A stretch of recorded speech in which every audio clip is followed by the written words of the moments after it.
আগামীকাল ঢাকা আসছেন ভারতের পররাষ্ট্র সচিব বিক্রম মিসরি।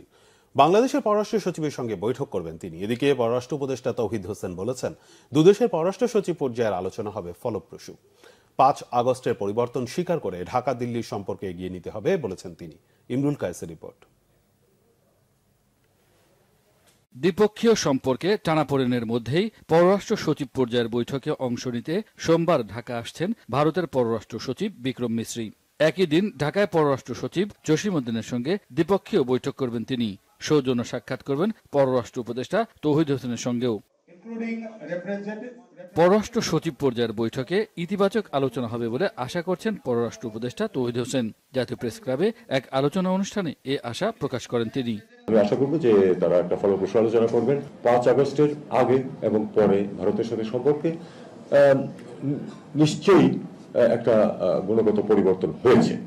এটা মেনে নিয়ে আমাদেরকে চেষ্টা করতে হবে সম্পর্ককে এগিয়ে নিতে।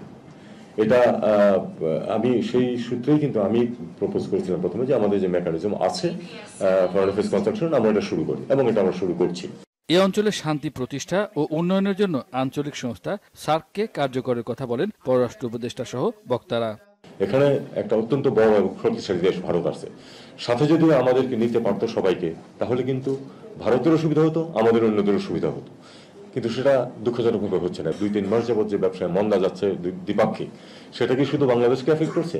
শুধু বাংলাদেশকে এফেক্ট করছে না, এত বড় অর্থনৈতিক দেশ ভারত, তাকেও কিন্তু এফেক্ট করছে। আমরা আশা করব যে এই অচলাবস্থা আমরা কাটিয়ে উঠতে পারবো। এক প্রতিবেশী দেশের সাথে আর এক প্রতিবেশীদের সাথে যেই সম্পর্কের অবনতি, আমি মনে করি সেটাকে রোধ করা উচিত। সেটা একে অপরকে গালি দিলে তো আর কমানো যাবে না। আমাদের একটা প্রতিবেশীদের সাথে নেপালের সম্পর্কের একটা অবনতি ঘটতেছে, পাকিস্তানের সম্পর্ক এখনো ঠিক হয় নাই। আমাদের সাথে অবনতি হোক, এটা আমরা চাই না। আমরা চাই আমাদের অঞ্চলে শান্তি। সার্ক সম্মেলন হলে সদস্য দেশগুলোর মধ্যে বন্ধুত্বের বাতাবরণ তৈরি হবে বলে উল্লেখ করেন পররাষ্ট্র উপদেষ্টা। ইমরুল কায়েস, বাংলা ভিশন, ঢাকা।